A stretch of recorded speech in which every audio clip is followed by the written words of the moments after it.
आज हम लोग simple array sum problem solve करने जा रहे हैं। इस प्रॉब्लम में अगर आप देखें तो हमें एक एरे दिया हुआ रहेगा और हमें करना क्या है कि उस एरे के हर एक एलिमेंट के सम को रिटर्न करना है। सो अगर आप फंक्शन डिस्क्रिप्शन पढ़ेंगे तो क्लियरली ये मेंशन किया हुआ कि complete the simple array sum function in the editor below it must return the sum of array element as an integer.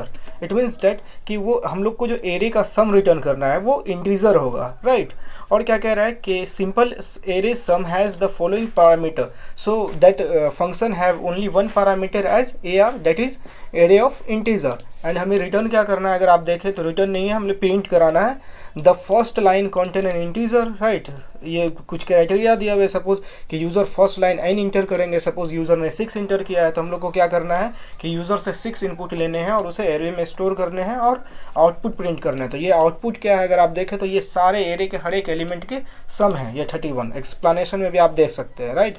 तो ये 31 है क्या, तो ये यूज़र ने जो एरे में इनपुट किया है 1 2 3 4 10 11, सो ये सारे के क्या है, सम है। तो हमें इस प्रॉब्लम को सॉल्व करना है, राइट। तो सॉल्व करने के लिए हम लोग जानते हैं कि हम लोग को एरे को अगर ट्रेवर्स करना है, सपोज आप देखें कि ये हमारा एरे है, राइट। तो क्वेश्चन भी यही कह रहा है कि इस एरे के हर एक एलिमेंट के सम को आपको क्या करना है, रिटर्न करना है। तो एरे के सम को फाइंड करने के लिए हम लोग क्या करते हैं कि लूप स्टार्ट करते हैं, एरे के फर्स्ट एलिमेंट से एरे के लास्ट एलिमेंट तक हम लोग चलते हैं, राइट। और क्या करते हैं कि हर एक एलिमेंट के वैल्यू को फैच करके उसको क्या करते हैं, एक वेरिएबल क्रिएट कर लेते हैं। सपोज हम लोग एक सम वेरिएबल क्रिएट कर लेंगे, राइट। और क्या करेंगे हम लोग, हर इस सम वेरिएबल में स्टार्ट में 0 रखेंगे, ताकि क्योंकि जानते हैं कि अगर किसी भी वेरिएबल में हम लोग स्टार्ट में कोई वैल्यू नहीं रखते तो वो क्या होगा, गार्बेज वैल्यू होगा। और उस जब गार्बेज वैल्यू में हम लोग कोई भी वैल्यू ऐड करेंगे तो वो गार्बेज वैल्यू ही हो जाएगा, इसका मतलब कि वो गलत हो जाएगा। तो हम लोग क्या करेंगे, एक सम वेरिएबल क्रिएट कर लेंगे, उसमें स्टार्ट में 0 रख देंगे और लूप हम लोग स्टार्ट करेंगे इस 0 से लेके एरे के लास्ट एलिमेंट तक। और हम लोग जानते हैं कि एरे के लास्ट एलिमेंट का इंडेक्स क्या होता है, total number of size array -1। सो अगर आप देखें कि इस एरे में टोटल 8 एलिमेंट है, राइट। तो इसका लास्ट इंडेक्स क्या होगा, 8 - 1 7। अगर किसी एरे में 10 एलिमेंट है तो उसका लास्ट इंडेक्स क्या होगा, 10 - 1। तो हम लोग ईजिली, हम लोग तो जानते हैं कि 0 तो फिक्स है, हर एक एरे का एलिमेंट फर्स्ट एलिमेंट क्या होता है, इंडेक्स 0 होता है। तो हम लोग को लास्ट एलिमेंट फैच करने के लिए हम लोग क्या करेंगे, इस एरे का साइज फाइंड कर लेंगे कि एरे का साइज क्या है, उसमें से -1 कर देंगे। तो हम लोग को क्या होगा, जाए ये 7 फाइंड कर लेंगे हम लोग। और क्या करेंगे, जब लूप स्टार्ट करेंगे तो हर एक एलिमेंट को हम लोग फैच करेंगे, जैसे यहाँ से 2 निकालेंगे और क्या करेंगे, इसमें ऐड कर देंगे, ये 2 हो जाएगा। नेक्स्ट टाइम हम लोग क्या करेंगे, ये 1 लेंगे और इस 1 को इस 2 में ऐड कर देंगे, तो क्या हो जाएगा, सम इक्वल्स सम प्लस ये 1। तो ये नेक्स्ट टाइम 3 हो जाएगा। अगली टाइम हम लोग ये इस थर्ड एलिमेंट को पकड़ेंगे, ये 3 है। नेक्स्ट क्या होगा इस लूप के अंदर, ये sum plus this 1 array of this 2, तो हो जाएगा 6 एंड सो ऑन। हम लोग को ये प्रोसेस करना है, रिपीट। तो चलिए सॉल्व करते हैं। अगर आप देखें ये कोड एडिटर में, राइट। सो यहाँ हमें करना क्या है कि एक सिर्फ हम लोग को ये मेथड कंप्लीट करना है, सिंपल एरे सम मेथड।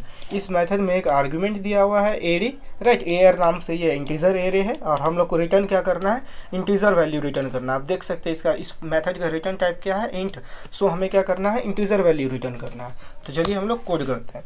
तो जानते हैं कि हम लोग को इंटीजर वैल्यू रिटर्न करना है, तो हम लोग सम को किस टाइप का क्रिएट करेंगे, इंटीजर क्रिएट करेंगे और स्टार्ट में इसे क्या रख देंगे, 0। अगर सपोज हम लोग को लॉन्ग टाइप का वैल्यू रिटर्न करना होता तो हम लोग, क्योंकि हम लोग जानते हैं कि इस सम में ही वो वैल्यू स्टोर करने जा रहे हैं जो रिटर्न करना है, तो इस सम को ही हम लोग क्या करते हैं, लॉन्ग टाइप का क्रिएट करते हैं, राइट।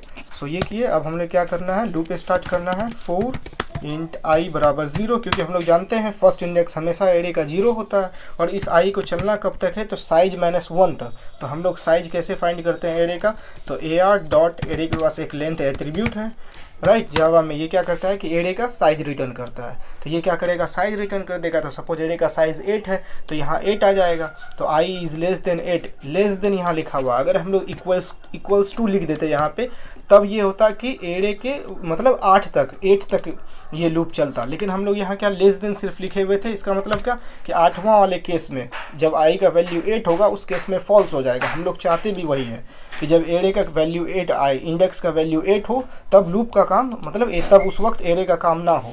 तो इसलिए हम लोग यहाँ पे लिखे हुए हैं, राइट, लेस देन ये लेंथ। और हम लोग क्या करेंगे, यहाँ आई को इंक्रीमेंट करेंगे और इसके अंदर इस लूप के अंदर हम लोग क्या करेंगे, इस सम वेरिएबल में वैल्यू फिट करेंगे। तो सबसे पहले वैल्यू एरे का फैच करना है, तो एरे का वैल्यू हम लोग फैच करते हैं AR ऑफ आई, राइट। ये AR एरे का नाम है, आप देख सकते हैं फंक्शन में यहाँ मेंशन है एज ए पैरामीटर। तो इससे क्या होगा, हम लोग एरे के हर एक एलिमेंट के वैल्यू फैच कर लेंगे और इसको करना कहाँ है, तो सम में हम लोग को ऐड करना है। तो हम लोग लिखेंगे sum is equal to sum plus array of I, right. So इतना ही करना है। जब ये लूप एंड होगा तो हम लोग के पास क्या होगा, इस सम वेरिएबल में हर एरे के हर एक एलिमेंट का एडिशन आ जाएगा। अब हम लोग क्या करेंगे, ये सम को रिटर्न कर देंगे,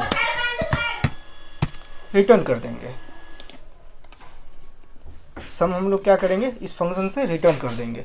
तो बस इतना ही काम था हम लोग का। अगर आप मेन फंक्शन को देखें, राइट, तो ये क्या हो रहा है कि ये इस फंक्शन को कहाँ कॉल हो रहा है अगर आप देखेंगे, राइट। सो देखिए यहाँ इस मेन के अंदर इस फंक्शन को कॉल किया जा रहा है, सम एरे और एरे भेजा जा रहा है, देखिए, राइट। और ये क्या कर रहा है, ये जो वैल्यू लेके आ रहा है उसे रिजल्ट नाम के वेरिएबल में स्टोर किया जा रहा है। और फिर आप देखें यहाँ पे, राइट, उस रिजल्ट के वैल्यू को क्या कर दिया जा रहा है, प्रिंट कर दिया जा रहा है। तो हमें बस ये सिर्फ इस फंक्शन को कंप्लीट करना था, तो मेरा काम हो गया है। अब हम लोग क्या करेंगे, रन करेंगे। बाकी सारे काम पहले से ही प्री डिफाइन किए हुए थे इस प्रोग्राम में, इसलिए हमें कुछ करना नहीं पड़ा, राइट। तो आप देखें test, simple test cases pass हो गए हैं। अभी हम क्या करना है, सबमिट करना है, राइट। तो ऑल केसेस पास है, आप देख रहे हैं। और एक चीज़ बताते हैं, हम लोग क्या करते हैं कि इसे शॉर्ट में हम लोग ऐसे भी लिखते हैं। जब हम लोग को एक ही सेम वेरिएबल में वैल्यू ऐड करना होता है, राइट, कोई भी वैल्यू ऐड करना होता है, तो सम 2 बार लिखने से बचने के लिए हम लोग ये लिख सकते हैं, sum plus equals to array of I, right. ये चीज़ भी हम लोग लिख सकते हैं। इसके जगह पे सपोज इसको मैं कमेंट आउट कर देता हूँ और मैं इसे लिख देता हूँ, राइट। तो मेरा इसका भी मतलब सेम हो गया। ये sum equal sum plus array of I लिखे या आप sum plus equals to array of I लिखे, ये दोनों सेम होता। अब यहाँ पे देखे क्या बताए थे हम, क्योंकि यहाँ लेस देन लिखे हैं, इसका मतलब क्या कि जब एरे का लेंथ 8 है तो आई का वैल्यू जब 8 होगा उस केस में क्या होगा, ये कंडीशन फॉल्स हो जाएगा। अगर इस केस में देखे हम लोग क्या कर रहे थे, हम लोग 7 तक जा रहे थे, राइट। हम लोग 7 चेक कर रहे थे, कह रहे थे कि एरे का जो लेंथ होगा, लेंथ -1 हम लोग तक चेक करेंगे।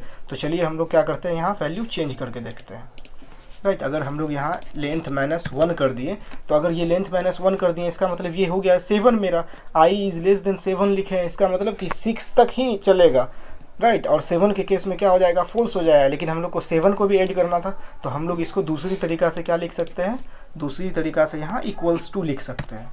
अगर ये लिख देंगे, इसका मतलब हुआ कि 7 के केस को भी इंक्लूड कीजिए। जब आई का वैल्यू 7 होगा तो भी आप ये लूप चलाइए, राइट। तो ये लूप रन होगा। और हम लोग जैसा जानते हैं, राइट, कि ये C++, जावा सब में क्या होता है कि ये करली ब्रेसेस हम लोग जो यूज़ करते हैं, तो क्या होता है अगर किसी भी ब्लॉक के अंदर सिर्फ एक लाइन ही लिखना है तो ये नहीं भी लिखेंगे हम लोग तो प्रोग्राम मेरा चलेगा। तो सपोज़ हम क्या करते हैं, इसे हटा देते हैं, राइट, हटा देते हैं और इसे प्रोग्राम को अभी रन करेंगे, राइट। तो मेरा क्या हो जाएगा, फिर भी आउटपुट सही होगा। क्योंकि अगर हम इस ये लूप ब्लॉक के अंदर, राइट, फोर ब्लॉक के अंदर सिर्फ एक लाइन का ही कोई स्टेटमेंट है तो करली ब्रेसेस हम ना भी लिखें तो भी मेरा प्रोग्राम चलेगा, उसका मतलब सेम ही होगा, राइट। अगर इसके अंदर 2 लाइन लिखना होता, सपोज यहाँ पे हमको सम का वैल्यू इंक्रीमेंट करना होता, तो ये क्या हो गया कि इसके अंदर इस 4 ब्लॉक के अंदर 2 लाइन हो गए, 2 स्टेटमेंट हो गए, तब हम लोग को करली ब्रेसेस लिखना, राइट, तब ये लिखना नेसेसरी था।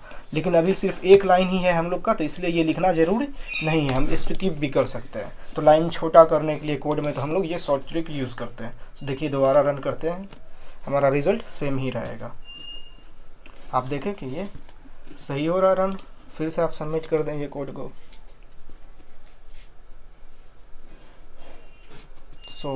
देखिए, तो आप ये छोटा छोटा सा करके क्या कर सकते हैं कि आपको कम लिखना पड़ेगा, राइट। अभी तो सिर्फ 1-2 लाइन का ही कोड था इसलिए ये हो गया। सपोज आप बहुत लंबा लाइन कोड लिख रहे हो, राइट, ऐसे कोड लिख रहे हो जिसमें 100-150 लाइन लिखने पड़ रहे हैं, तो ये छोटे छोटे सब चीज़ आप यूज़ करके क्या कर सकते हैं, थोड़ा सा समय नहीं, 2 मिनट 4 मिनट नहीं तो कम से कम 1 मिनट तो आप बचा ही सकते हो उस पूरे लंबे कोड में।